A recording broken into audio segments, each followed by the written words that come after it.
Les bougies vacillaient sur le gâteau du 70e anniversaire de papa alors que mon fils de 8 ans, Tommy, sautillait d'excitation sur sa chaise au restaurant italien Romano S. Ma sœur Sarah a attrapé le couteau en argent, coupant de généreuses parts pour tout le monde à notre table de 12. Elle a délibérément complètement ignoré Tommy. Il n'a pas besoin d'une part. Garde-la pour la vraie famille. Son mari Craig a éclaté de rire. Maman Patricia s'est penchée, me tapotant doucement le bras. Laisse tomber, Bruce. Ce n'est que du gâteau. Ma poitrine s'est serrée. J'avais payé pour toute cette célébration. Le gâteau à $50, la moitié des cadeaux coûteux. Me levant lentement, j'ai soulevé Tommy de manière protectrice. Profitez bien de payer le reste. Je suis sorti en portant mon sac de cadeaux de $300. Le trajet du retour m'a semblé comme nager dans de la mélasse. Tommy était assis tranquillement dans son rehausseur, regardant par la fenêtre les quartiers de banlieue qui défilaient. Sa petite voix a finalement rompu le silence. « Papa, pourquoi Tati Sarah a été méchante avec moi ?» J'ai serré plus fort le volant, choisissant mes mots avec soin. Parfois, les adultes disent des choses blessantes quand ils oublient ce qui est important. Est-ce que j'ai fait quelque chose de mal? Mon cœur s'est brisé. Non, mon grand. Tu n'as absolument rien fait de mal. Alors que nous nous garions dans notre allée, j'ai porté Tommy à l'intérieur de notre modeste maison de 3 chambres. Les murs étaient couverts de ses dessins de l'école, de photos de famille de nos voyages de camping et du certificat d'adoption officiel que nous avions encadré ensemble il y a 2 ans. C'était notre sanctuaire. Tommy était entré dans ma vie quand il avait 6 ans, après que je l'ai accueilli pendant 2 ans suite au tragique accident de voiture qui avait coûté la vie à ses parents biologiques. Aucun autre membre de la famille n'existait pour le prendre en charge. À 32 ans, j'étais célibataire, concentré sur la construction de mon entreprise de conseil en logiciel. Mais quelque chose chez ce petit garçon calme et résilié a changé tout ce que je pensais savoir sur moi-même. Le processus d'adoption a été long et coûteux, mais chaque nuit blanche et chaque consultation juridique en valait la peine. Ma famille avait semblé me soutenir au début. Sarah nous avait même organisé une petite fête lorsque les papiers ont été finalisés. Mais progressivement, des commentaires subtils ont commencé à s'insinuer, des questions sur ma capacité à assumer une si grande responsabilité et des suggestions selon lesquelles Tommy serait peut-être mieux dans une famille traditionnelle. J'ai repoussé ces souvenirs et je me suis concentré sur la crise actuelle. Après avoir bordé Tommy avec des câlins et des assurances supplémentaires, j'ai ouvert mon ordinateur portable dans la cuisine. La lueur familière de l'écran illuminait des feuilles de calcul que je connaissais par cœur, mais que j'examinais rarement d'aussi près. Depuis 4 ans, je soutenais financièrement toute ma famille élargie par le biais de divers paiements et arrangements automatisés. Le paiement de l'hypothèque de Sarah et Craig, de $2400, était prélevé automatiquement le 15 de chaque mois.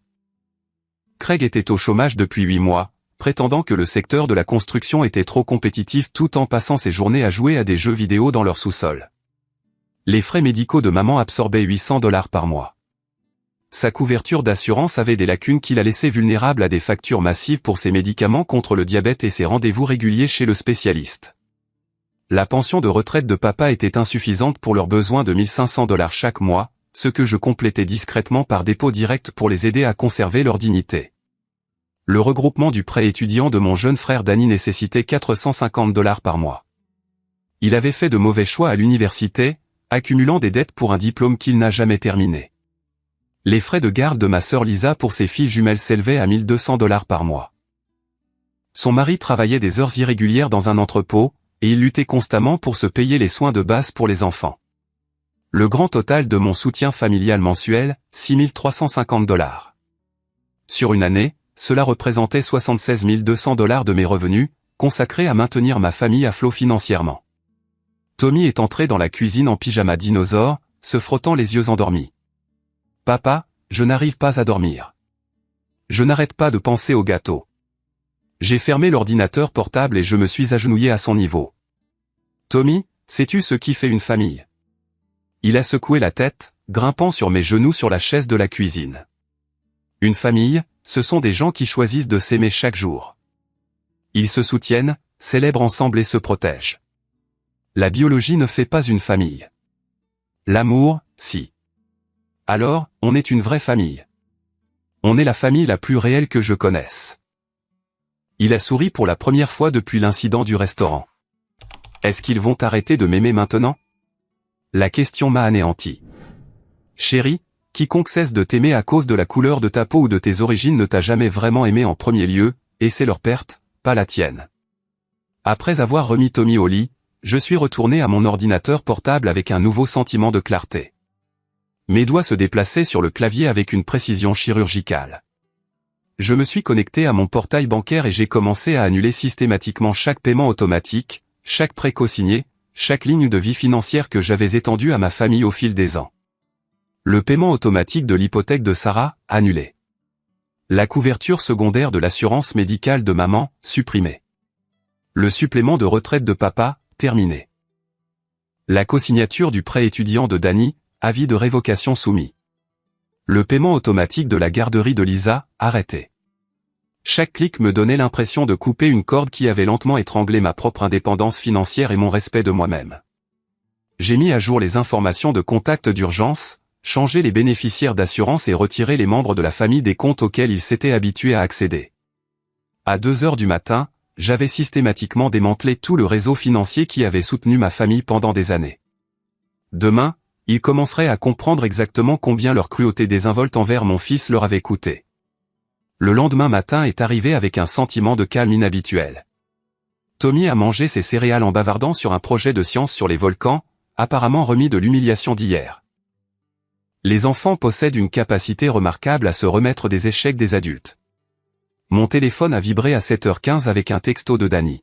« Frère, j'ai reçu un avis bizarre à propos de mon prêt étudiant.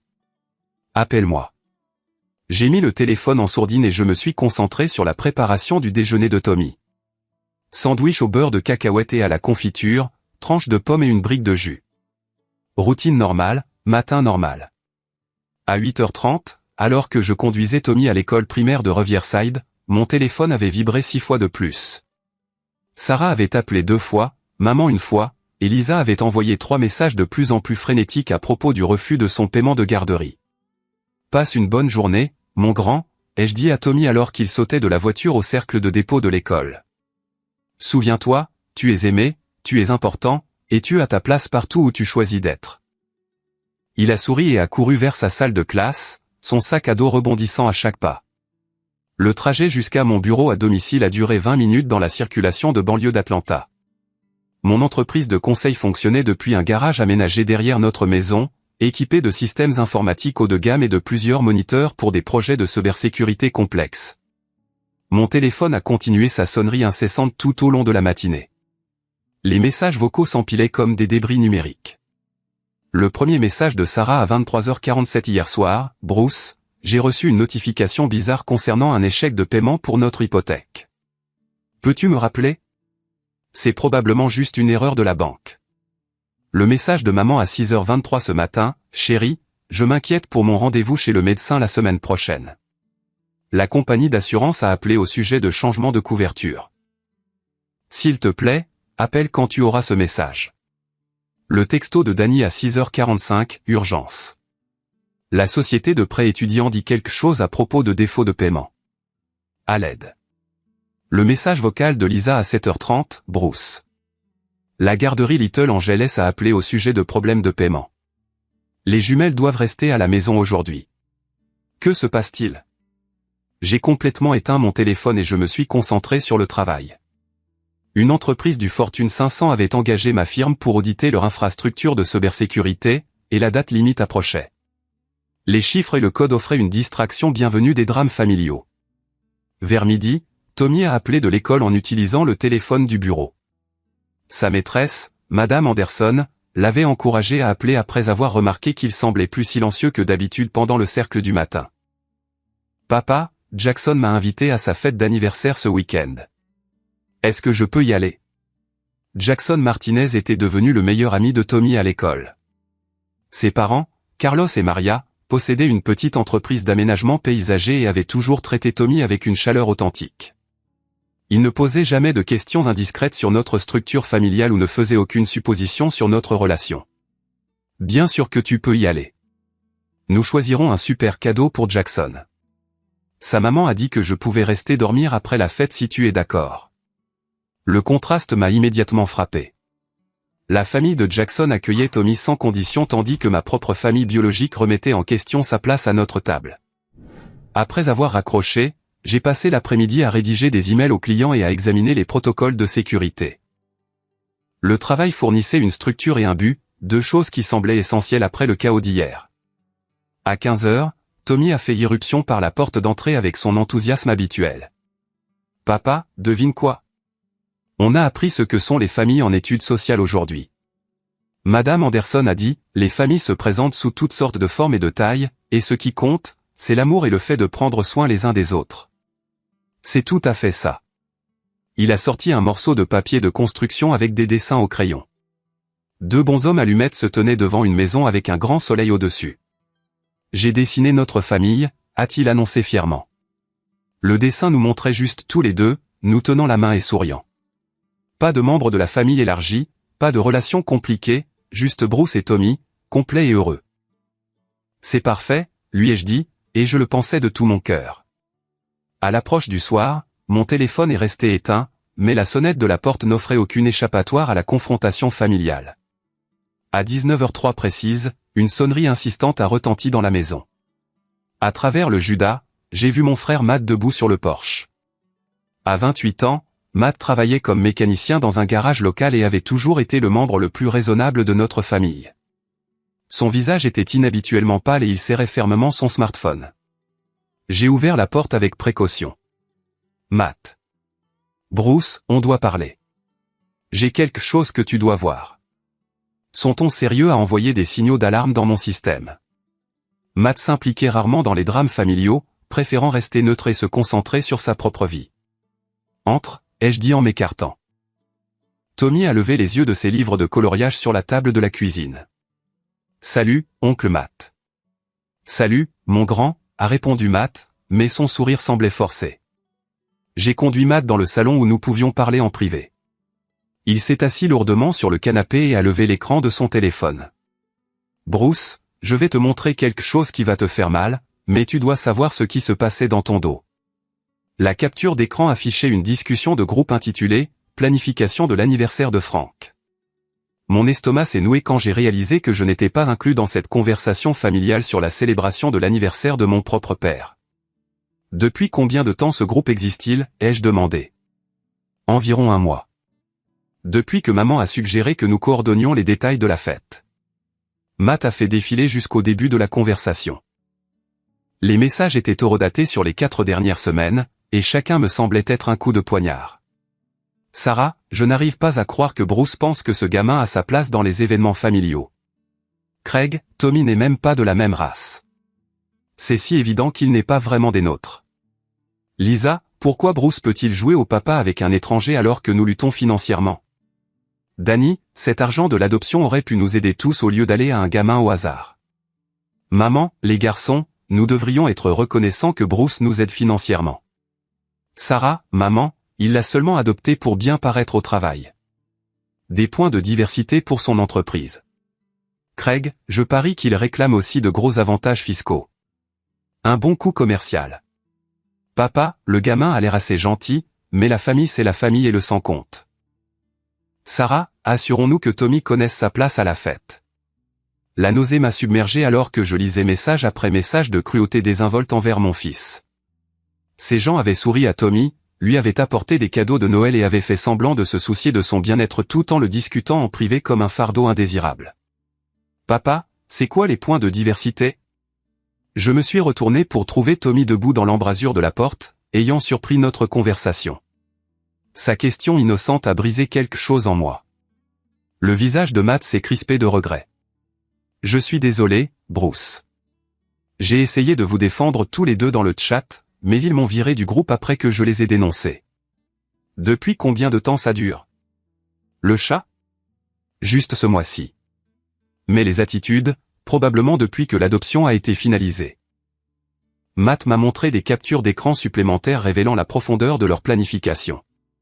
Ils s'étaient coordonnés pour que Tommy se sente exclu lors des événements familiaux, avaient discuté des moyens de me convaincre que l'adoption était trop chère et injuste pour le reste de la famille, et avait même débattu de la question de savoir si je devais envisager de changer le statut de Tommy de l'adoption à la tutelle temporaire pour économiser de l'argent.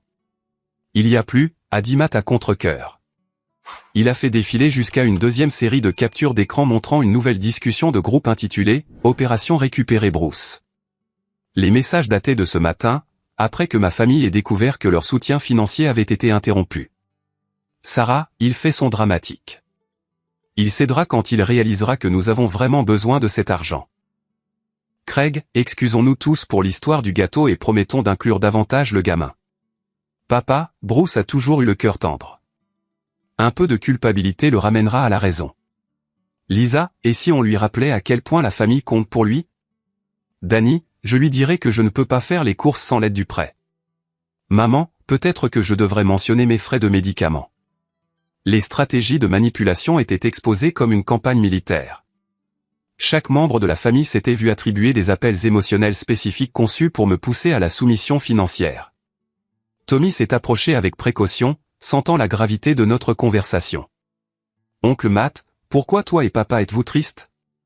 Matt s'est agenouillé au niveau des yeux de Tommy. Parfois, les adultes disent et font des choses qui ne sont pas très gentilles, mais ça ne veut pas dire qu'il y a quelque chose qui ne va pas avec toi, d'accord? Tu es génial exactement comme tu es. Je sais, a répondu Tommy avec une confiance surprenante.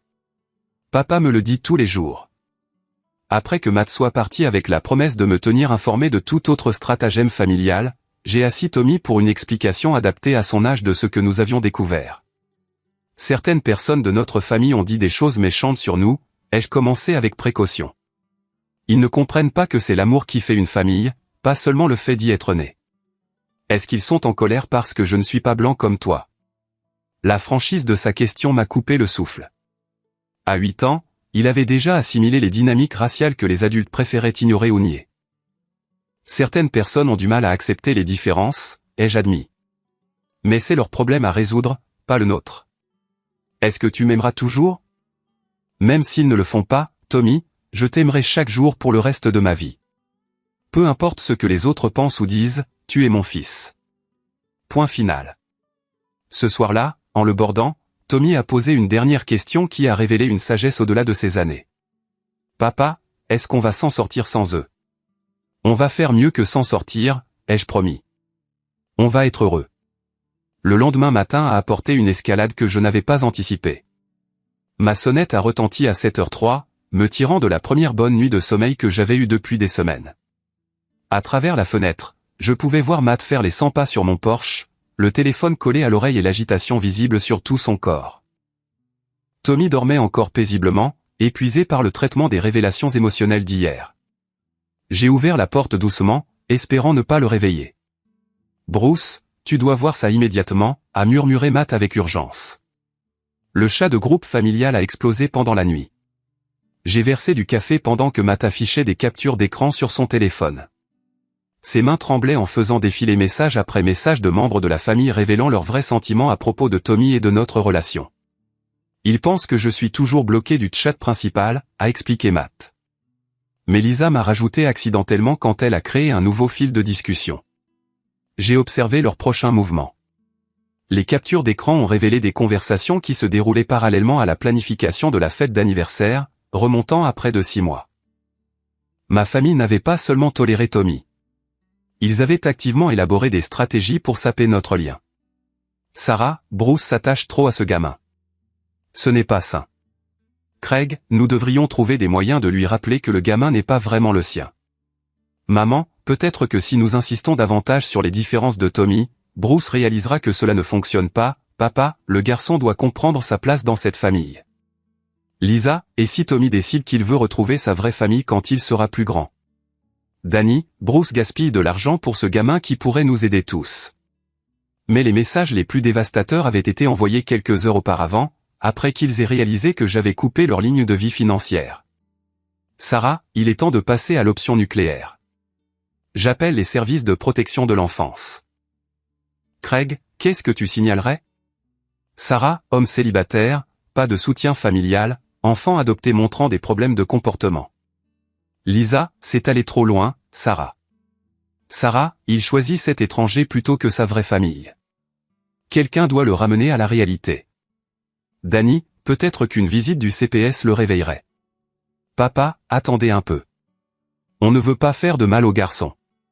Maman, Sarah, s'il te plaît, n'implique pas d'agence extérieure. Sarah, j'ai déjà appelé. Je leur ai dit que j'étais préoccupé par le bien-être de mon neveu. La tasse de café m'a glissé des mains, se brisant sur le sol de la cuisine. Matt a levé les yeux de son téléphone avec une peur sincère dans les yeux. Bruce, elle a vraiment appelé le CPS hier soir. J'ai la capture d'écran de sa confirmation. Mon sang s'est glacé. Sarah avait utilisé le système de protection de l'enfance comme une arme en représailles à la coupure de ses paiements hypothécaires. Elle était prête à traumatiser Tommy et à potentiellement détruire notre famille pour maintenir sa commodité financière. Qu'est-ce qu'elle leur a dit exactement, ai-je réussi à demander. Matt m'a montré le message détaillé de Sarah dans le chat familial. J'ai dit à l'assistante sociale du CPS que Bruce semble dépassé par la parentalité solo. Tommy a eu des crises lors d'événements familiaux et nous sommes préoccupés par la stabilité du foyer. J'ai mentionné que Bruce a récemment coupé brusquement toutes les relations familiales, ce qui suggère une possible crise de santé mentale. Chaque mot était comme un coup physique. Sarah avait élaboré un récit conçu pour me faire paraître instable et Tommy, négligé. Elle a transformé ma décision protectrice de nous retirer de leur toxicité en une preuve de problème de santé mentale. Il y a plus, a poursuivi Matt à contre-cœur. Elle leur a dit que tu as isolé Tommy de la famille, dépensé une somme excessive pour les frais liés à l'adoption et montré des signes de troubles de l'attachement. Troubles de l'attachement? Elle a cherché des termes psychologiques sur Google pour paraître crédible. Elle a dit que tu es trop protecteur et incapable de maintenir des relations familiales saines. Les pas de Tommy dans les escaliers ont interrompu notre conversation. Il est apparu dans l'embrasure de la cuisine, portant son pyjama Superman préféré, les cheveux en bataille. Papa, pourquoi y a-t-il du verre par terre? J'ai fait tomber ma tasse de café, mon grand. Reste en arrière pendant que je nettoie. En balayant les éclats de verre dans une pelle, mon esprit a parcouru les implications du faux signalement de Sarah au CPS. Les travailleurs sociaux devraient enquêter sur toute allégation impliquant le bien-être d'un enfant, quelle que soit la motivation derrière celle-ci. Ils interrogeraient Tommy, examineraient notre maison, examineraient mes finances et scruteraient chaque aspect de notre relation. L'ironie était dévastatrice. Le rejet de Tommy par ma famille m'avait forcé à le protéger en coupant le contact, et maintenant ils utilisaient cette protection comme preuve que j'étais inapte à être son parent. Oncle Matt, tu restes pour le petit déjeuner? A demandé Tommy avec espoir. Matt m'a regardé d'un air incertain. J'ai hoché la tête, ayant besoin de temps pour traiter cette nouvelle menace tout en maintenant la normalité pour Tommy. J'adorerais, mon grand. Qu'est-ce qu'on mange? Papa fait les meilleures crêpes le samedi. Pendant que je préparais la pâte et que je chauffais la poêle, Matt continuait à partager discrètement des captures d'écran. La manipulation de la famille avait évolué en quelque chose de véritablement sinistre. Craig, l'enquête du CPS montrera que Bruce ne peut pas gérer ça. Sarah, exactement. Ensuite, Tommy sera placé dans une famille convenable. Lisa, tu veux dire comme nous, Sarah? On pourrait fournir un foyer stable à 2 parents. Danny, de plus, le soutien financier de Bruce continuerait si Tommy vivait avec Sarah. La dernière pièce de leur plan est devenue limpide. Sarah n'essayait pas seulement de me punir pour avoir coupé le soutien financier. Elle tentait d'obtenir la garde de Tommy pour s'assurer que l'argent continue de couler. Dans sa logique tordue, si Tommy vivait avec sa famille, je serais obligé de verser une pension alimentaire tandis qu'elle aurait accès aux subventions à l'adoption et aux avantages fiscaux. Papa, tu as l'air inquiet, a observé Tommy alors que je retournais les crêpes. Je pense juste à des problèmes d'adultes, mon grand. Rien dont tu doives t'inquiéter. Mais intérieurement, je calculais mes prochains mouvements. Je devais contacter mon avocat immédiatement, documenter toutes les preuves du harcèlement et des fausses déclarations de ma famille, et me préparer à une visite potentielle du CPS qui pourrait avoir lieu à tout moment. Matt s'est penché plus près pendant que Tommy se concentrait sur son petit déjeuner. Bruce, il y a autre chose. Sarah a convaincu tes parents de suivre ce plan. Ils rencontrent un avocat spécialisé en droit de la famille lundi matin. Pourquoi faire? Les droits de visite des grands-parents. Ils veulent un accès légal à Tommy même si tu coupes le contact. Leur avocat leur aurait dit que s'ils peuvent prouver que tu éloignes Tommy de la famille sans juste cause, ils pourraient obtenir une visite ordonnée par le tribunal. L'ampleur de leur attaque coordonnée était à couper le souffle. Alors que j'étais concentré sur la protection de Tommy contre les dommages émotionnels, ma famille avait comploté des manœuvres juridiques pour forcer un accès continu à la fois à lui et à mes ressources financières. Comment sais-tu tout ça? Lisa se sent coupable de toute cette histoire. Elle me transfère des captures d'écran parce qu'elle pense que ça va trop loin. Après que Matt soit parti avec la promesse de continuer à surveiller les communications familiales, j'ai fait face à la réalité de ma situation. Ma décision de protéger Tommy de leur cruauté avait déclenché une guerre à grande échelle avec le bien-être de mon fils comme principale victime. Mais en regardant Tommy construire joyeusement un fort avec des coussins de canapé dans notre salon, j'ai ressenti quelque chose d'inattendu. La clarté. L'escalade de ma famille avait révélé leurs véritables priorités. Ils valorisaient les avantages financiers et le contrôle plutôt que la sécurité émotionnelle d'un enfant. Ils étaient prêts à traumatiser un garçon de 8 ans pour maintenir leur accès à mes revenus. Pour la première fois depuis le début de cette crise, je me suis senti complètement justifié dans chaque limite que j'avais établie. Les batailles juridiques à venir seraient difficiles, mais j'avais la vérité, la documentation et les ressources de mon côté. Plus important encore, j'avais la confiance et l'amour de Tommy. Quoi qu'il arrive ensuite, nous y ferions face ensemble, en tant que la vraie famille que nous avions construite par le choix, l'engagement et l'amour inconditionnel.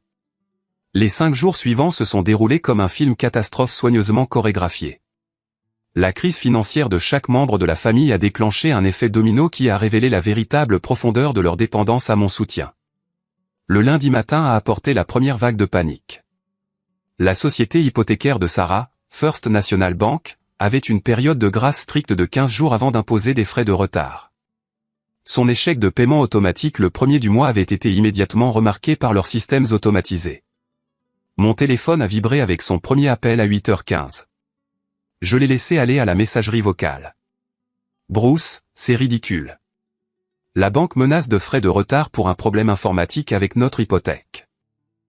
Je sais que tu es en colère à propos de la fête, mais cela pourrait nous faire perdre notre maison, à Craig et à moi. Rappelle-moi immédiatement. Le droit qu'elle s'arrogeait dans sa voix était stupéfiant. Elle croyait sincèrement que sa cruauté envers Tommy ne devrait avoir aucune conséquence financière sur son style de vie. Le mardi a accentué la pression. L'assurance médicale de maman avait signalé la lacune de couverture lorsque je me suis retiré en tant que titulaire de la couverture secondaire. Son rendez-vous chez l'endocrinologue pour la gestion du diabète avait été reporté indéfiniment jusqu'à ce que la vérification de l'assurance puisse être effectuée. Maman s'est présentée à ma porte sans prévenir à 10h30, portant une assiette de biscuits aux pépites de chocolat qui contenait des noix. Elle avait en quelque sorte oublié que Tommy était gravement allergique aux noix, malgré le fait que je l'ai mentionné à de nombreuses reprises au cours des 2 dernières années. « Chérie, on doit parler », dit-elle en s'invitant à l'intérieur. Cette situation d'assurance devient sérieuse. Tommy était à l'école, ce que j'ai apprécié car sa sécurité autour des biscuits était maintenant une préoccupation. « Maman, tu ne peux pas simplement débarquer ici en t'attendant à ce que tout redevienne normal. Mais je ne comprends pas pourquoi tu me punis pour le comportement de Sarah.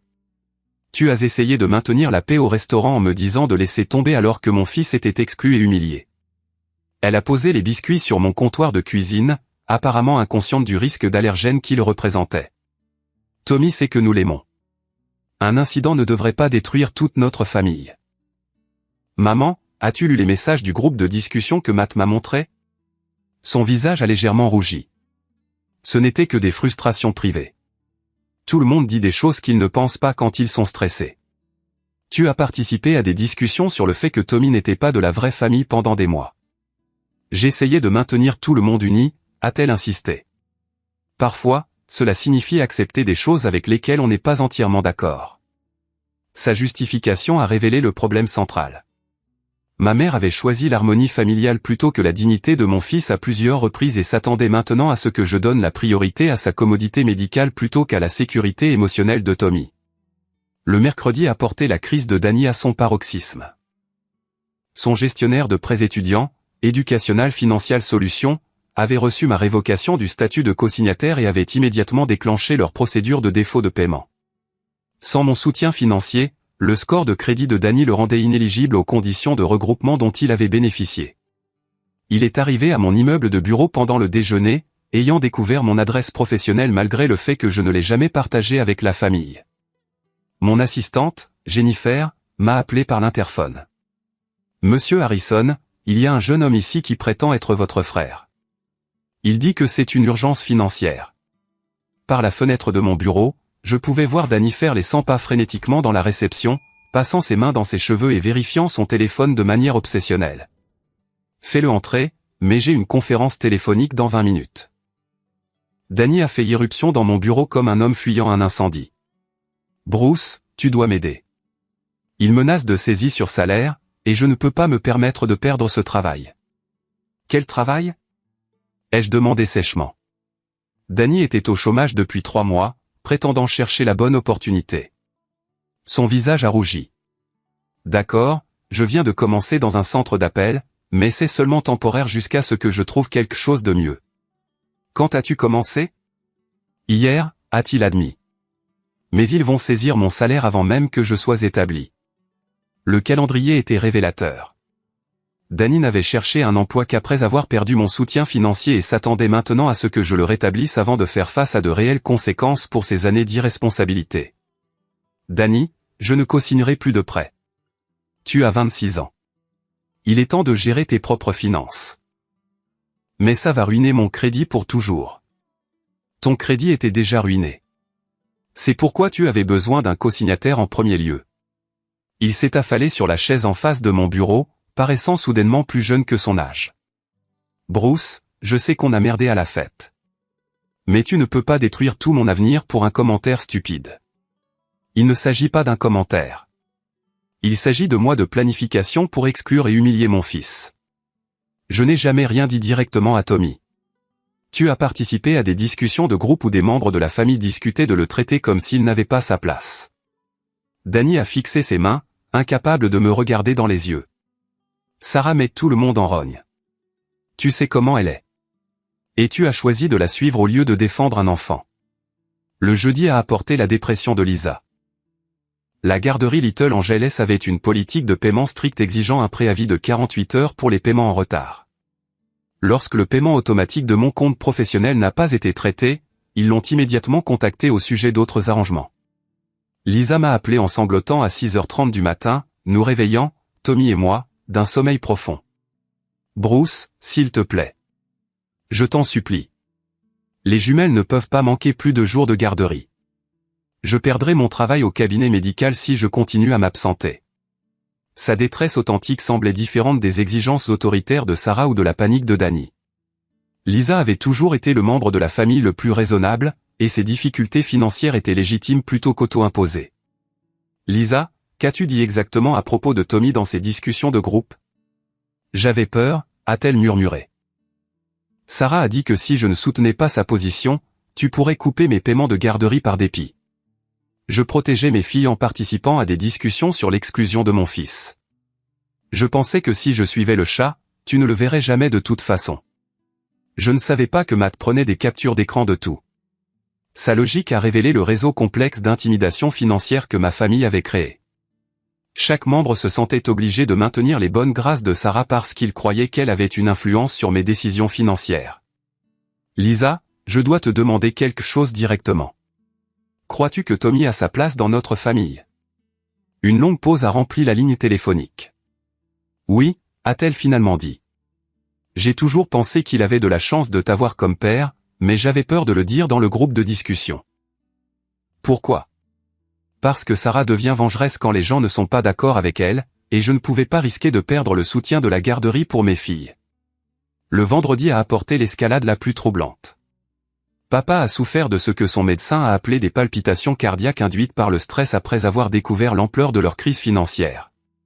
Maman m'a appelé de la salle d'urgence de l'hôpital Piémont, sa voix tremblant de peur sincère. Bruce, ton père s'est effondré au travail. Le cardiologue dit que c'est lié au stress, mais ils font des tests pour exclure une crise cardiaque. Malgré tout ce qui s'était passé, entendre parler du problème de santé de papa a déclenché mes instincts protecteurs. Il avait 70 ans, et je ne voulais pas que les drames familiaux nuisent gravement à sa santé. J'ai arrangé pour que Tommy reste avec la famille de son ami Jackson et je suis allé à l'hôpital immédiatement.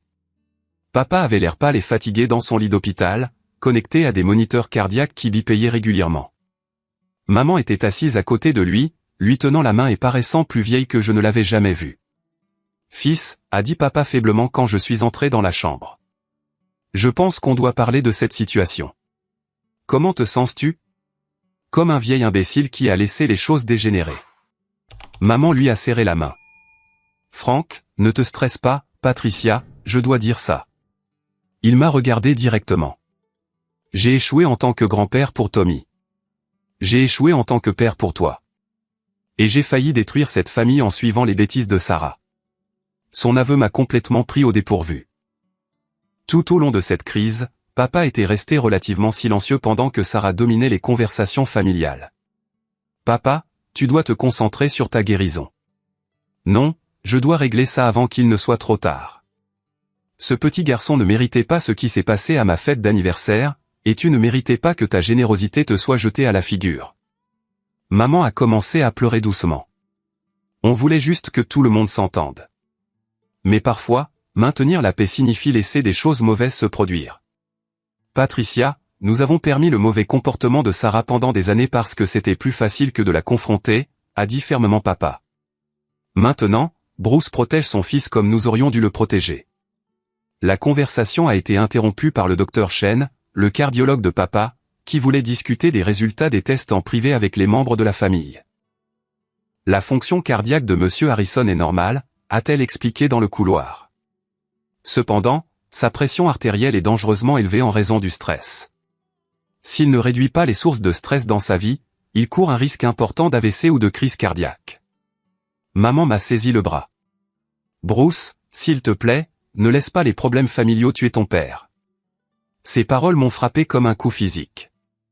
J'avais été si concentré sur la protection de Tommy que je n'avais pas envisagé les implications pour la santé de mes parents âgés.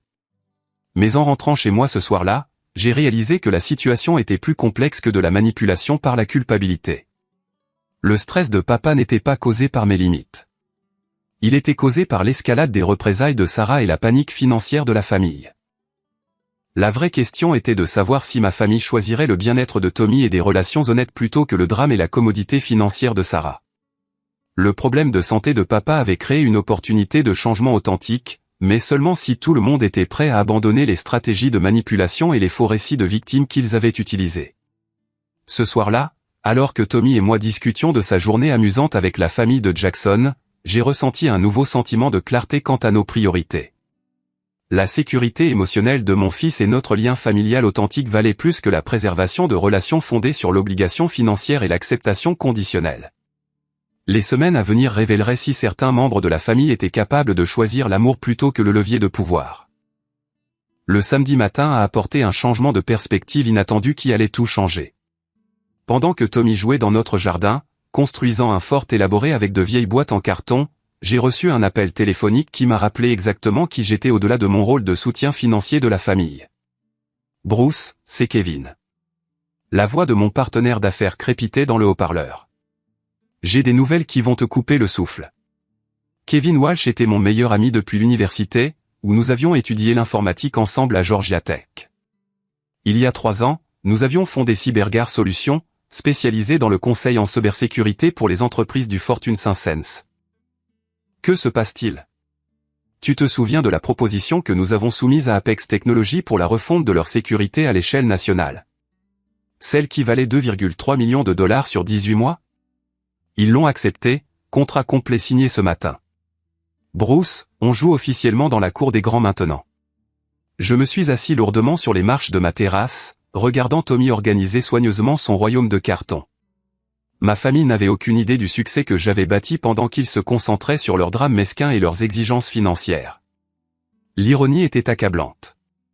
Pendant des années, ils avaient supposé que je gagnais un salaire de programmeur décent en travaillant depuis mon bureau à domicile.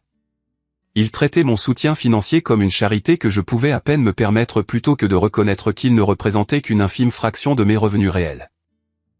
Il y a plus, a poursuivi Kevin. Pacific Coast Venture veut nous rencontrer la semaine prochaine pour discuter de l'expansion de nos opérations à Seattle. Il parle d'une discussion d'acquisition d'une valeur de 15 millions de dollars sur 5 ans. 15 millions de dollars. Le chiffre semblait surréaliste alors que j'étais assis dans mon modeste jardin de banlieue, regardant mon fils adoptif jouer joyeusement avec des boîtes en carton gratuites. Kevin, je dois te dire quelque chose. Ma situation familiale est devenue compliquée. J'ai expliqué l'incident du restaurant, les révélations du groupe de discussion et le faux signalement de Sarah au CPS. Kevin a écouté sans interruption, émettant parfois des sons de dégoût face à des détails particulièrement cruels. Bruce, j'ai rencontré ta famille lors d'événements d'entreprise. Je me suis toujours demandé pourquoi tu semblais minimiser ton succès en leur présence. Que veux-tu dire? Tu te souviens du dîner d'appréciation des clients de l'année dernière? Ta sœur n'arrêtait pas de demander ce que tu faisais vraiment comme travail parce qu'elle ne pouvait pas croire que la cybersécurité était si rentable. Et ton beau-frère a suggéré que tu exagérais probablement tes contrats clients. J'avais oublié ces conversations, mais le souvenir de Kevin m'a rappelé plusieurs moments inconfortables où des membres de ma famille avaient remis en question mes réalisations professionnelles devant des clients et des collègues. Ils n'ont jamais demandé de détails sur mon travail, ai-je réalisé à voix haute, parce qu'ils ne voulaient pas reconnaître que tu pouvais avoir plus de succès qu'ils ne le supposaient, a dit sans détour Kevin. C'était plus facile de te voir comme le filet de sécurité financier de la famille que de te reconnaître comme un succès indépendant. Après avoir raccroché avec Kevin, j'ai passé l'après-midi à examiner nos finances commerciales avec une nouvelle perspective. CyberGuard Solutions avait généré 2,3 millions de dollars de revenus l'année dernière, avec mes revenus personnels atteignant 400 000 dollars. Nous employions 12 consultants à temps plein et maintenions des contrats avec 17 grandes entreprises. L'argent que j'envoyais à ma famille chaque mois représentait moins de 2% de mes revenus annuels. Leur dépendance financière n'avait jamais été due à mon incapacité à les soutenir. Elle était due à leur refus de développer leur indépendance. Tommy est apparu à côté de moi sur le porche, couvert de terre et souriant largement. « Papa, viens voir mon château. Il a un pont-levis et tout. » Alors que j'admirais sa créativité architecturale, mon téléphone a vibré avec un texto d'un numéro inconnu. « Monsieur Harrison, c'est Cheryl des services de protection de l'enfance. Nous avons reçu un signalement concernant votre fils, Tommy. J'aimerais programmer une visite à domicile cette semaine pour discuter des préoccupations de la famille. » L'enquête du CPS avançait, comme Sarah l'avait prévu. Mais maintenant, je ressentais quelque chose de différent de la panique que j'avais éprouvée lorsque Matt m'avait montré les captures d'écran pour la première fois. Je me sentais préparé. « Papa, qui était-ce ? » « Juste quelqu'un qui veut visiter notre maison cette semaine pour voir à quel point nous sommes heureux ensemble. » « Est-ce qu'ils aimeront mon fort ? » « Ils vont adorer ton fort. » Le dimanche a apporté une surprise qui a illustré le contraste entre ma famille choisie et mes parents biologiques. Les parents de Jackson, Carlos et Maria Martinez, nous ont invités, Tommy et moi, à leur barbecue familial où j'ai vécu quelque chose que j'avais oublié existait, l'acceptation inconditionnelle. « Bruce, Tommy parle constamment de toi, » a dit Maria alors que nous regardions les enfants jouer au football dans leur jardin. Jackson adore l'avoir comme ami. C'est un enfant spécial, ai-je répondu. Tu es un père merveilleux, a ajouté Carlos. Tommy est confiant, gentil et sûr de lui. Ça n'arrive pas par hasard. Leur validation m'a semblé plus significative que des années de tolérance à contre-cœur de la part de ma famille biologique. La famille Martinez avait immédiatement adopté Tommy, ne remettant jamais en question sa place dans nos vies ou ne traitant notre relation comme temporaire ou conditionnelle. Nous serions ravis d'accueillir Tommy ici chaque fois que tu auras besoin de soutien, a offert Maria. Carlos et moi croyons que les enfants devraient se sentir les bienvenus partout où ils vont. Alors que Tommy aidait la grand-mère de Jackson dans son jardin, riant pendant qu'elle lui apprenait à identifier différentes plantes potagères, j'ai réalisé qu'il vivait un véritable amour familial élargi avec des gens qui ne partageaient aucun lien biologique avec l'un ou l'autre de nous. Le lundi matin a apporté la visite à domicile du CPS que je redoutais depuis le faux signalement de Sarah. Cheryl Morrison est arrivée à 10 heures précises, une femme afro-américaine d'âge moyen avec des yeux bienveillants et une attitude professionnelle. « Monsieur Harrison, merci d'avoir accepté cette visite. Je veux vous assurer que nous prenons tous les signalements au sérieux, mais nous reconnaissons aussi que les conflits familiaux peuvent parfois motiver de fausses allégations. » Sa franchise m'a surpris. « Vous êtes consciente que cela pourrait être une vengeance ? En 15 ans de métier, j'ai appris à reconnaître certains schémas. Un signalement soudain immédiatement après des conflits financiers indique souvent des préoccupations non sincères. Tommy a salué Cheryl poliment, lui proposant de lui montrer sa chambre et ses récents projets scolaires. pendant qu'elle l'interviewait en privé, je me préparais à d'éventuels défis à la stabilité de notre famille. 20 minutes plus tard, Cheryl est revenue dans la cuisine où j'attendais nerveusement. Monsieur Harrison, Tommy est l'un des enfants les plus équilibrés que j'ai rencontrés. Il parle avec confiance de votre relation, se sent en sécurité dans son environnement familial et vous fait clairement entièrement confiance. Que se passe-t-il ensuite? Je vais déposer un rapport indiquant qu'il n'y a pas de préoccupation crédible concernant le bien-être de Tommy ou votre capacité parentale. Cependant, je tiens à vous avertir que le membre de la famille qui a fait ce signalement a suggéré qu'elle pourrait poursuivre en justice pour obtenir des droits de visite des grands-parents. Est-ce possible? La loi de Géorgie autorise les requêtes de visite des grands-parents, mais ils doivent prouver que la visite sert les meilleurs intérêts de l'enfant et que vous refusez l'accès de manière déraisonnable. D'après ce que j'ai vu aujourd'hui et les circonstances entourant ce signalement, je doute qu'un tribunal se prononce en leur faveur. Après le départ de Cheryl avec la promesse de clore l'enquête rapidement, j'ai ressenti un profond sentiment de validation. La professionnelle dont le travail était de protéger les enfants avait immédiatement reconnu la stabilité et l'amour dans notre foyer. Cet après-midi-là, j'ai pris une décision qui m'a semblé à la fois terrifiante et libératrice. J'ai appelé mon avocate, Patricia Wells, et j'ai pris rendez-vous pour discuter d'une protection juridique proactive pour Tommy et moi-même. Patricia, je veux explorer la possibilité de déménager à Seattle pour l'expansion de l'entreprise. Qu'est-ce que cela signifierait pour d'éventuels litiges de garde de la part de ma famille? Un déménagement avec un préavis approprié et des raisons commerciales légitimes est généralement protégé, surtout lorsque vous êtes le seul parent légal, a-t-elle expliqué. Cependant, si vos parents demandent des droits de visite des grands-parents, quitter l'État pourrait compliquer les choses. Et si je peux prouver qu'ils ont été activement nuisibles au bien-être émotionnel de mon fils? La documentation est primordiale. Avez-vous des preuves de leur comportement? J'ai pensé aux captures d'écran de Matt, aux faux signalements au CPS et à l'exclusion systématique que Tommy avait subie. Oui, j'ai une documentation complète. Ce soir-là, alors que Tommy et moi travaillions ensemble sur son projet de science sur les volcans, j'ai ressenti quelque chose que je n'avais pas vécu depuis des années, une liberté totale de donner la priorité à notre bonheur sans culpabilité ni obligation envers des personnes qui ne nous avaient jamais vraiment acceptés. La panique financière de ma famille révélait leurs véritables priorités. Alors que mon succès commercial ouvrait des portes à de nouvelles possibilités, pour la première fois depuis le début de cette crise, je me sentais puissant plutôt que sur la défensive. Tommy a levé les yeux de son volcan en papier mâché, le visage sérieux. « Papa, est-ce qu'on va vraiment déménager à Seattle? Est-ce que ça te plairait? Est-ce que la famille de Jackson nous rendra visite là-bas? Je suis sûr qu'ils adoreraient nous rendre visite. » Alors, oui. Les aventures ont l'air amusantes. Son enthousiasme a confirmé ce que je savais déjà.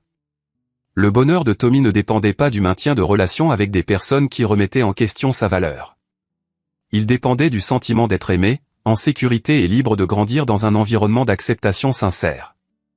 La semaine m'avait montré que le désespoir financier de ma famille n'avait d'égal que leur pauvreté émotionnelle. Tandis que ma vie soigneusement construite avec Tommy représentait le genre de richesse qui comptait vraiment. Le mardi matin a apporté un développement inattendu qui allait changer toute la dynamique de notre crise familiale. Mon avocate, Patricia Wells, a appelé avec des nouvelles qui ont complètement fait pencher la balance du pouvoir en notre faveur. Bruce, j'ai fait des recherches sur les menaces juridiques de votre famille, et je pense qu'il est temps pour nous de passer à l'offensive au lieu de rester sur la défensive. Que voulez-vous dire? La Géorgie a des lois strictes contre le dépôt de fausses déclarations auprès des services de protection de l'enfance.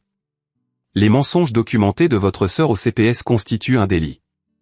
De plus, si nous pouvons prouver une coordination entre les membres de la famille pour vous harceler par le biais des systèmes juridiques, nous pouvons demander des ordonnances restrictives.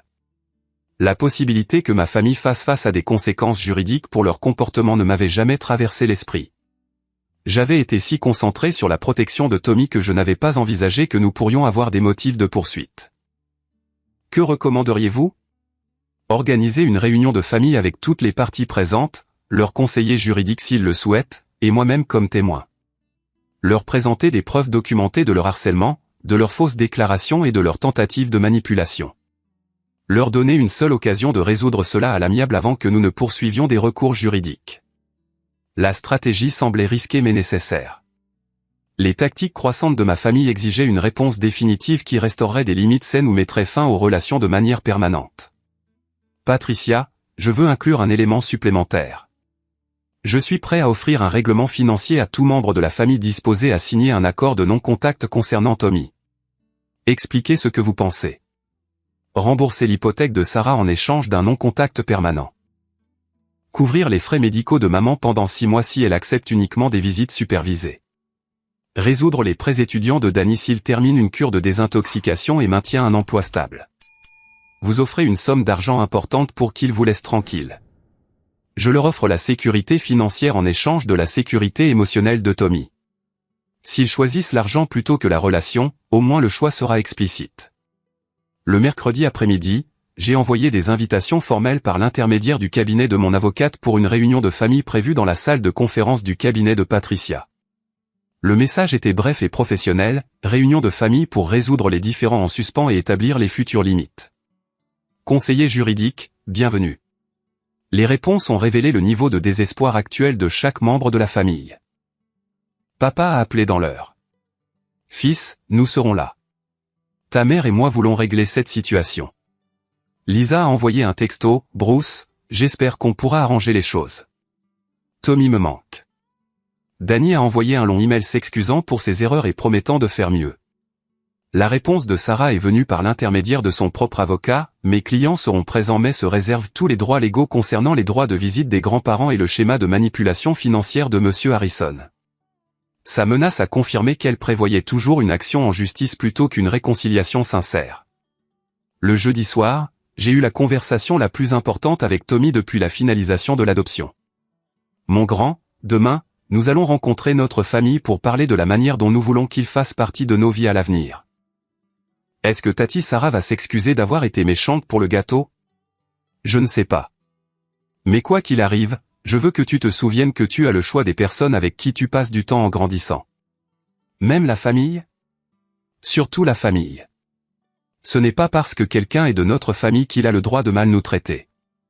Tommy a réfléchi sérieusement. Et si certains d'entre eux veulent être gentils maintenant? Alors nous verrons s'ils peuvent prouver qu'ils ont vraiment changé par leurs actes, pas seulement par leurs paroles. Le vendredi après-midi à 14 h, nous nous sommes réunis dans la salle de conférence de Patricia Wells chez Morrison, Wells et Associés, en ville. Le cadre était intentionnellement formel, conçu pour souligner la gravité de notre situation. Papa et maman sont arrivés ensemble, tous deux paraissant plus âgés et plus fragiles que dans mon souvenir. Le récent problème de santé de papa l'avait clairement affecté, mais il s'est redressé en voyant Tommy entrer dans la pièce, me tenant la main avec confiance. Lisa est venue seule, ayant organisé la garde de ses jumelles. Elle a souri timidement à Tommy, qui a répondu par un signe de la main polie, mais est resté près de moi. Danny semblait nerveux, mais soigné, portant une chemise que je n'avais jamais vue auparavant. Il avait apparemment commencé à prendre notre crise assez au sérieux pour améliorer son apparence. Sarah et Craig sont arrivés avec leur avocate, Jennifer Chen, une femme au visage acéré dans un costume coûteux, qui a immédiatement commencé à prendre des notes. L'expression de Sarah restait provocante, tandis que Craig semblait mal à l'aise d'être impliqué dans des procédures judiciaires formelles. Matt avait demandé la permission d'assister en tant que témoin, car c'était lui qui avait exposé les conspirations du groupe de discussion. Sa présence semblait rendre plusieurs membres de la famille nerveux. Patricia a commencé par une présentation de preuves documentées qui a stupéfié tout le monde, sauf Matt et moi. Elle a préparé une chronologie complète du harcèlement, incluant des captures d'écran des messages du groupe de discussion, des enregistrements de faux signalements au CPS, des preuves de tentatives de manipulation coordonnée et la documentation des menaces concernant une action en justice. Mesdames et messieurs, a annoncé Patricia, ce que nous avons ici est un schéma clair de harcèlement dirigé contre Monsieur Harrison et son fils en représailles à l'établissement de limites financières. En vertu de la loi de Géorgie, plusieurs de ces actions constituent des délits criminels. L'avocate de Sarah a murmuré avec urgence à l'oreille de sa cliente, mais l'expression de Sarah est restée obstinée. De plus, a poursuivi Patricia, le dépôt de fausses déclarations auprès des services de protection de l'enfance entraîne des sanctions, notamment des amendes pouvant aller jusqu'à $1000 et une peine de prison potentielle. Nous avons des preuves documentées que Madame Craig a fabriqué des préoccupations concernant le bien-être de l'enfant uniquement pour faire pression sur Monsieur Harrison afin qu'il reprenne son soutien financier. Ce n'est pas vrai, a éclaté Sarah. J'étais sincèrement inquiète pour la stabilité de Tommy. Patricia a lu calmement des transcriptions d'entretien imprimés du CPS. Madame Craig a admis à l'assistante sociale chargée de l'enquête que sa principale préoccupation était le changement soudain dans les relations familiales de M. Harrison et qu'elle croyait que le stress financier pouvait affecter son rôle de parent. La pièce est tombée dans le silence alors que les implications s'installaient. Sarah avait essentiellement avoué que son signalement au CPS était motivé par des préoccupations financières plutôt que par le bien-être de l'enfant. « Que voulez-vous de nous ?» a demandé doucement papa. Je me suis levé, tenant la main de Tommy. Je veux la reconnaissance que Tommy est mon fils et qu'il mérite le même respect que n'importe quel autre membre de la famille. Je veux des excuses pour la douleur que vous lui avez causée. Et je veux des garanties que ce harcèlement cessera immédiatement. Et si nous faisons ces choses ? A demandé maman avec espoir. Alors nous reconstruisons les relations lentement, avec des limites claires et des contacts supervisés jusqu'à ce que la confiance soit rétablie. Sarah a ri amèrement. Donc nous devons mériter le droit de voir notre propre famille. Sarah, ai-je dit fermement, tu as renoncé à ton accès automatique à mon fils lorsque tu l'as publiquement humilié puis as essayé d'utiliser les services de protection de l'enfance comme une arme contre nous. Ce n'est pas ton vrai fils de toute façon.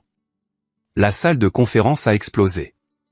Papa a crié, Sarah, ça suffit, tandis que maman commençait à pleurer. Lisa a couvert son visage de ses mains et Danny a regardé sa sœur avec horreur. Tommy m'a regardé calmement. Papa, elle est toujours méchante. Oui, mon grand. Certaines personnes ne savent pas comment arrêter d'être méchantes, même quand ça leur fait du mal. Patricia a repris le contrôle de la réunion. Madame Craig, votre déclaration a été enregistrée et sera incluse dans notre documentation. Monsieur Harrison, veuillez présenter votre offre finale. J'avais préparé 3 options de règlement différentes en fonction de la volonté de chaque membre de la famille de changer. Pour Sarah et Craig, je rembourserai l'intégralité du solde de votre hypothèque de 47 000 $ en échange d'un accord légal de non-contact. Vous n'aurez plus aucune communication avec Tommy ou moi-même, et vous cesserez toutes les actions en justice. Les yeux de Sarah se sont écarquillés. Le remboursement de son hypothèque la libérerait du stress financier tout en la retirant définitivement de nos vies. Pour maman et papa, je couvrirai toutes les dépenses médicales et fournirai un revenu de retraite supplémentaire pendant 6 mois pendant que vous suivrez une thérapie familiale. Après la réussite de la thérapie, vous aurez des visites supervisées avec Tommy 1 fois par mois. Pour Danny, je réglerai votre dette de prêt étudiant de 18 000 $ si vous terminez une cure de désintoxication et maintenez un emploi stable pendant 6 mois. Votre relation avec Tommy ne reprendra qu'après avoir démontré une responsabilité personnelle constante. Pour Lisa, je couvrirai les frais de garde d'enfants pendant 3 mois pendant que vous déciderez si vous pouvez accepter Tommy comme un membre à part entière de la famille. Si oui, notre relation se poursuit normalement. Sinon, nous mettons fin au contact de manière permanente mais à l'amiable. La pièce était silencieuse pendant que tout le monde traitait leurs options. Chaque offre offrait un soulagement financier important en échange soit d'un changement de comportement, soit d'une séparation permanente. Qu'en est-il des droits des grands-parents ? A demandé l'avocate de Sarah. Tout membre de la famille qui accepte un règlement financier renonce à toutes les futures réclamations légales, y compris les droits de visite des grands-parents, a répondu Patricia.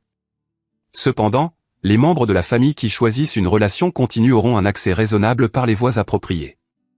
Papa a parlé le premier. Bruce, j'accepte la thérapie et les visites supervisées. Je veux apprendre à être le grand-père que Tommy mérite. Maman a hoché la tête en larmes. J'ai été lâche en ne confrontant pas les mauvais comportements. Je veux changer ça. Lisa a levé la main timidement. Je n'ai pas besoin de l'argent de la garderie. Tommy est mon neveu. Point final. J'aurais dû le défendre depuis le début. Danny s'est éclairci la gorge. J'accepte l'accord de thérapie. J'ai besoin d'aide pour remettre ma vie en ordre de toute façon. Tous les yeux se sont tournés vers Sarah et Craig. Ils se sont concertés avec leur avocate pendant plusieurs minutes avant que Sarah ne se lève avec colère. C'est du chantage. Vous essayez d'acheter votre sortie des obligations familiales. Sarah, ai-je dit calmement. Je vous offre la liberté financière en échange de nous laisser tranquilles. C'est exactement ce que vous avez toujours voulu. Ce que je veux, c'est que tu arrêtes de prétendre que cet enfant adopté est la même chose qu'une vraie famille. Craig a tiré la manche de sa femme. Sarah, peut-être qu'on devrait accepter l'accord. Absolument pas. On se verra au tribunal de la famille pour les droits des grands-parents. Elle est sortie en trombe, Craig la suivant à contre-cœur, leur avocate ramassant rapidement ses papiers. Patricia a souri d'un air sombre. Monsieur Harrison, je crois que nous venons de renforcer considérablement notre cas de harcèlement. Les membres restants de la famille ont passé une heure supplémentaire à discuter des conditions spécifiques pour reconstruire les relations. Papa et maman semblaient sincèrement engagés à changer, tandis que l'acceptation immédiate de Tommy par Lisa semblait authentique. La situation de Danny nécessitait une surveillance plus attentive, mais sa volonté de s'attaquer aux problèmes sous-jacents suggérait un potentiel de croissance. Alors que nous nous préparions à partir, Tommy s'est approché de son grand-père avec hésitation. « Papy Frank, est-ce que tu vas vraiment apprendre à être gentil avec moi ?» Papa s'est agenouillé avec raideur, les yeux remplis de larmes. « Tommy, je promets de passer chaque jour à essayer d'être le grand-père que tu mérites. Je suis désolé de t'avoir déçu avant. C'est bon. Papa dit que les gens peuvent changer s'ils le veulent vraiment. » En regardant cette interaction, j'ai ressenti le premier véritable espoir que j'avais éprouvé depuis le début de cette crise. Certaines relations familiales pouvaient être sauvées grâce à un effort honnête et à la responsabilité. D'autres devraient se terminer pour le bien-être de tous. Mais pour la première fois depuis des semaines, Tommy et moi avancions depuis une position de force plutôt que de protection défensive. 3 mois plus tard, notre vie s'était transformée d'une manière que je n'aurais pas pu imaginer pendant ces jours sombres qui ont suivi la fête d'anniversaire de papa. Les batailles juridiques étaient résolues. Les relations avaient été reconstruites sur des bases plus saines, et Tommy s'épanouissait dans un environnement d'acceptation et d'amour sincère. Le changement le plus significatif était géographique. Kevin et moi avions accepté l'offre d'acquisition de Pacific Coast Venture, et Cybergar Solutions opérait désormais comme leur division de cybersécurité de premier plan avec des bureaux à Atlanta et à Seattle. J'avais choisi de délocaliser nos opérations principales à Seattle, donnant à Tommy et à moi un nouveau départ à 3000 miles des drames familiaux. Notre nouvelle maison à Bellevue surplombait le lac Washington avec une vue sur les montagnes qui coupaient le souffle de Tommy chaque matin. Il s'était adapté à sa nouvelle école, Eastgate Elementary, avec une résilience remarquable, se faisant rapidement des amis et excellant dans les programmes avancés de mathématiques et de sciences. « Papa, la famille de Jackson vient nous rendre visite le mois prochain », a annoncé Tommy en faisant irruption dans notre porte d'entrée après l'école. La famille Martinez était devenue notre famille élargie choisie, Carlos, Maria et Jackson prévoyant leur premier voyage à Seattle pour les vacances de printemps. C'est merveilleux, mon grand. Il faudra leur montrer le marché de Pike Place et la Space Needle. Et mon nouveau fort dans le jardin. L'enthousiasme de Tommy pour la vie était complètement revenu. La confiance qui avait été ébranlée par le rejet de ma famille avait été restaurée grâce à des relations et des expériences positives qui affirmaient sa valeur exactement telle qu'il était. La résolution juridique avec ma famille s'était déroulée exactement comme Patricia l'avait prédit. Sarah et Craig avaient tenté de demander des droits de visite des grands-parents, mais leur cas a été rejeté lorsque le juge a examiné les preuves de leur harcèlement et de leur faux signalement au CPS. Les messages documentés du groupe de discussion, combinés aux déclarations enregistrées de Sarah lors de notre réunion de famille, avaient convaincu le tribunal que le contact avec eux n'était pas dans le meilleur intérêt de Tommy. Sarah avait finalement accepté le règlement du remboursement de l'hypothèque, mais seulement après avoir fait face à des accusations pénales potentielles pour fausses déclarations. Elle et Craig avaient déménagé en Floride pour vivre avec ses parents, coupant définitivement le contact avec toute notre famille. Leur départ avait en fait amélioré la dynamique familiale pour tout le monde. Papa avait adopté la thérapie familiale avec un enthousiasme surprenant. Le docteur Michel Roberts, notre thérapeute à Atlanta, l'avait aidé à comprendre comment sa facilitation passive du comportement de Sarah avait contribué aux schémas familiaux toxiques. Il appelait maintenant Tommy tous les dimanches soirs pour des conversations vidéo, partageant des histoires de sa propre enfance et posant des questions sincères sur les intérêts et les expériences de Tommy. « Papy Frank m'a appris à jouer aux échecs en ligne », m'avait fièrement dit Tommy après leur dernière conversation. Il dit que je deviens très bon pour anticiper. La transformation de maman avait été tout aussi remarquable. Une thérapie individuelle l'avait aidé à aborder son schéma de toute une vie d'évitement des conflits au détriment de la protection des membres vulnérables de la famille. Elle avait commencé à faire du bénévolat dans un groupe de soutien à l'adoption locale, utilisant son expérience pour aider d'autres grands-parents à apprendre à accueillir sans condition leurs petits-enfants adoptés. « Bruce, je veux que tu saches à quel point je suis fier du père que tu es devenu », m'avait-elle dit lors de notre dernier appel téléphonique. Tommy a de la chance d'avoir quelqu'un qui s'est battu pour lui comme tu l'as fait. Danny avait dépassé toutes les attentes. Il avait terminé une cure de désintoxication, maintenu un emploi stable dans une société de développement de logiciels et avait même commencé à sortir avec quelqu'un qu'il avait rencontré en thérapie de groupe. Sa relation avec Tommy avait évolué en quelque chose de sincèrement chaleureux, l'oncle Danny envoyant des colis remplis de cadeaux sur le thème de Seattle et de cartes postales amusantes. « Tommy, ton oncle Danny veut venir cet été si ça te va », avais-je mentionné la semaine précédente. « Est-ce qu'il peut m'apprendre à coder comme toi et lui ? Je suis sûr qu'il adorerait. » Lisa était devenue notre plus grande alliée familiale. Elle avait immédiatement accepté notre déménagement à Seattle et avait commencé à planifier des vacances d'été pour nous rendre visite avec ses jumelles. Ses remords sincères concernant la situation du groupe de discussion avaient conduit à des conversations honnêtes sur la loyauté familiale versus le courage moral qui avait renforcé considérablement notre relation. Mais les changements les plus significatifs se produisaient dans la vie quotidienne de Tommy. Son nouveau groupe d'amis à Eastgate Elementary comprenait des enfants de diverses structures familiales, parents célibataires, couples de même sexe, familles recomposées et autres familles adoptives. Pour la première fois, Tommy se sentait complètement normal dans sa configuration familiale. Sa maîtresse, Madame Patterson, m'avait appelé le mois précédent avec des commentaires qui m'avaient rempli le cœur de fierté. M.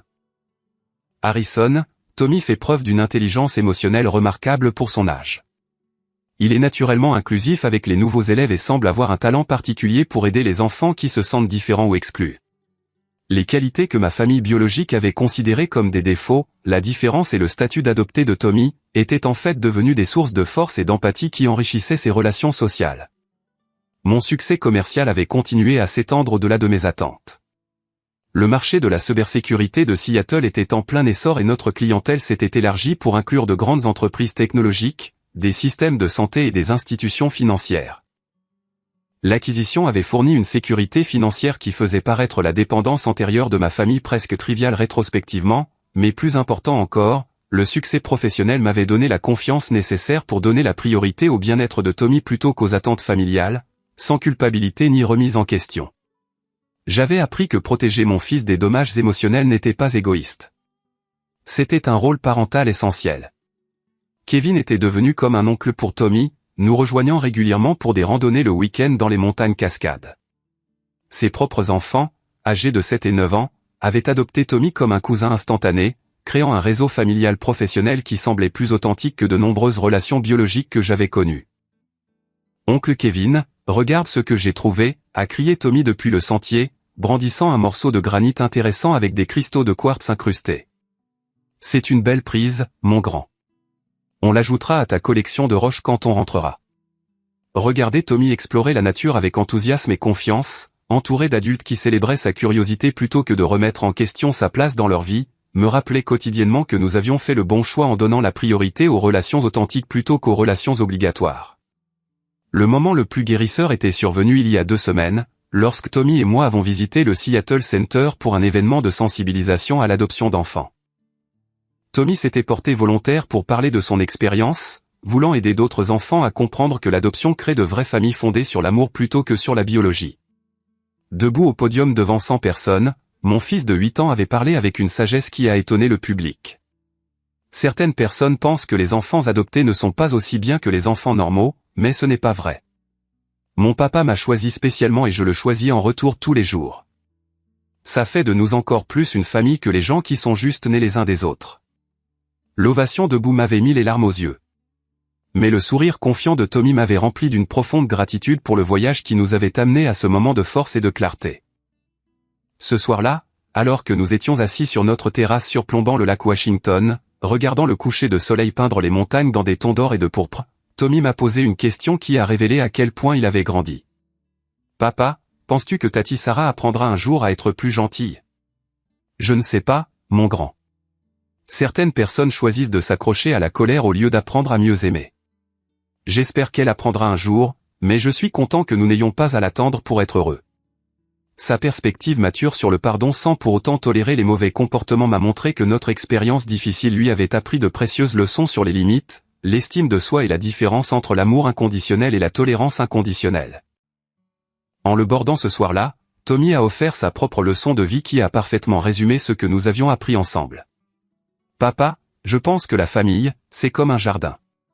Il faut planter de bonnes graines, Les arroser avec amour et arracher les mauvaises herbes qui essaient de faire du mal aux fleurs. Sa métaphore était profonde. Nous avions arraché les relations toxiques qui menaçaient notre croissance, nourri les liens qui nous aidaient à nous épanouir et nous étions plantés dans un nouveau sol où nous pouvions pleinement nous épanouir. En repensant à ce déjeuner d'anniversaire dévastateur il y a 6 mois, j'ai réalisé que la cruauté de Sarah avait en fait été un cadeau déguisé. Son rejet public de Tommy m'avait forcé à choisir entre la sécurité émotionnelle de mon fils et la tradition familiale. Choisir Tommy nous avait conduit à cette vie de relations authentiques, d'épanouissement professionnel et de bonheur sincère. La douleur de perdre certaines relations familiales avait été réelle. Mais la joie de conserver celles qui valaient la peine d'être préservées tout en construisant de nouvelles relations familiales choisies avait été transformatrice. Tommy s'épanouissait sur les plans scolaires, social et émotionnel. Il se sentait en sécurité dans son identité de mon fils et confiant dans sa place au sein de notre communauté soigneusement choisie. Les questions sur l'appartenance qu'il avait hantées après l'incident du restaurant avaient été remplacées par la certitude de sa valeur et de son but. J'avais appris que protéger les personnes que nous aimons nécessite parfois de décevoir les personnes auxquelles nous sommes liés. Cette leçon avait fait de moi un meilleur père et une personne plus forte. Notre histoire n'était pas une question de sang contre choix ou de famille biologique contre famille adoptive. C'était une question de courage d'exiger le respect pour les personnes que nous aimons et de sagesse de construire des relations sur des bases de soins mutuels plutôt que d'obligation ou de commodité. Chaque matin, quand Tommy se précipitait dans la cuisine, excité par sa journée. Chaque soir, quand il partageait des histoires sur des amis qu'il acceptait complètement. Et chaque week-end, quand il parlait fièrement de « mon papa Bruce » aux nouvelles personnes que nous rencontrions, je me sentais reconnaissant pour ce déjeuner d'anniversaire douloureux qui nous avait forcés à choisir l'amour plutôt que la loyauté. Nous avions bien choisi. Avez-vous déjà dû choisir entre protéger quelqu'un que vous aimez et maintenir la paix avec des membres de votre famille? Les relations familiales peuvent être incroyablement complexes, surtout lorsque des enfants sont impliqués et que différentes personnes ont des idées différentes sur ce que signifie la famille. Tommy et moi avons découvert que la vraie famille est fondée sur l'amour, le respect et le choix plutôt que sur la simple biologie ou la tradition. Selon vous, qu'est-ce qui rend une famille vraiment forte? Avez-vous déjà dû établir des limites difficiles avec des parents pour vous protéger ou protéger quelqu'un qui vous est cher? Partagez vos réflexions dans les commentaires ci-dessous. Et rappelez-vous que parfois, la chose la plus aimante que nous puissions faire est de refuser d'accepter un traitement qui blesse les personnes que nous sommes chargés de protéger. Si cette histoire a touché votre cœur ou vous a rappelé vos propres expériences avec les défis familiaux, veuillez lui donner un pouce levé et la partager avec d'autres qui pourraient avoir besoin d'entendre le message de Tommy sur la famille choisie et l'amour inconditionnel. N'oubliez pas de vous abonner pour plus d'histoires sur le courage, la résilience et le pouvoir de défendre ce qui est juste. Merci de vous être joint à Tommy et à moi dans ce voyage de la peine à la guérison. Rappelez-vous que vous méritez des relations qui célèbrent qui vous êtes plutôt que de remettre en question votre appartenance. Continuez à choisir l'amour. Continuez à protéger les vulnérables. Et continuez à construire la famille que votre cœur sait que vous méritez. ¿Qué nivel es esa weá? Nivel 5. Es como más plano arriba, no sé. Uy, hay una aldea ahí, no sé qué es eso. ¿Es algo abandonado? Parece. Vamos a cachar. ¿Hay hartas cositas o no? Sí, muchas. Keiko se fue. Keiko lo había visto por acá relativamente cerca. Uy, hay un spawner. Y hay mucho pan, weón. No sé Mañana, quién es, mañana no va a estar nada de lagueado, se lo juro, weón. tranquilo. Porque va a estar el servidor dedicado en vez del servidor normal. Mira, aquí hay cofre. Voy. 15, No sale nada, eso sí, Bueno. aquí. 20 probabilidad crítico. Este sale de efecto. Vamos a cambiarlo. Hola. Hello.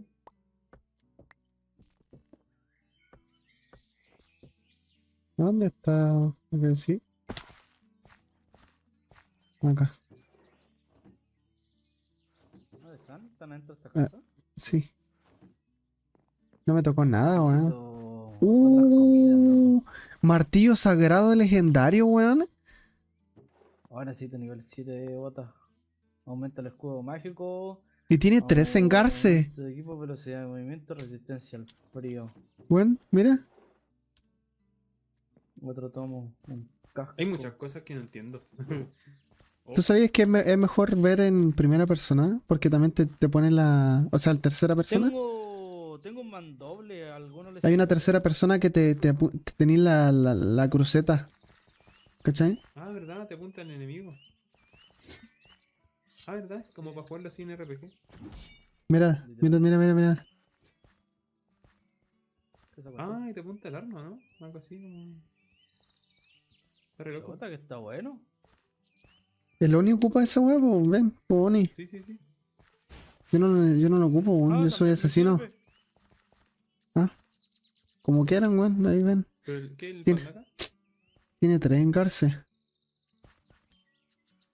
Yo soy Américo, hermano, a morir. Yo soy... Soy luchador. chamán. Ah, yo soy el guerrero. Sí, yo me voy a estar yendo más como a Geals y cosas así. Dale, dale. Vamos para acá. No sé si ya se irá por aquí, pero... Espérate que mi personaje está terrible chato el pan.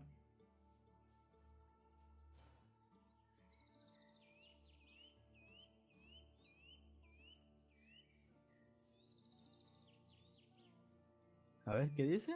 Les voy a hacer un fanart a Loni y al Jared. Aquí en mi chat.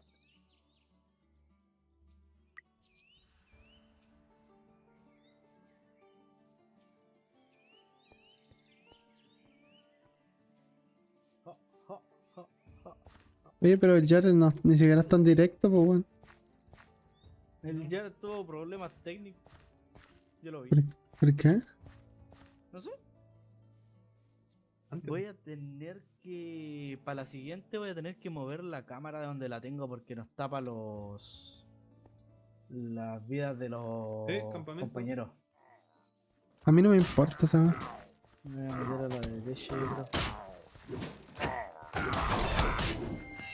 ¿Quién me tiró esa weá?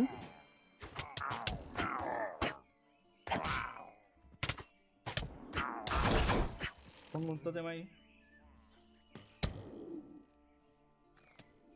Au. Una weá nivel 15, weón. Hay una weá nivel 15, weón. ¿Dónde? Ahí. Cuidado, pega terrible fuerte, weón. Que tiene poco haciendo esta weadita.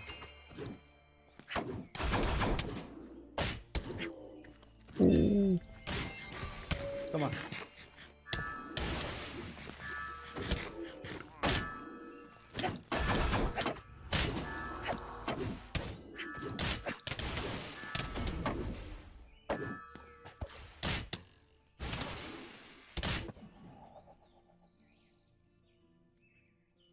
Conche su madre, weón.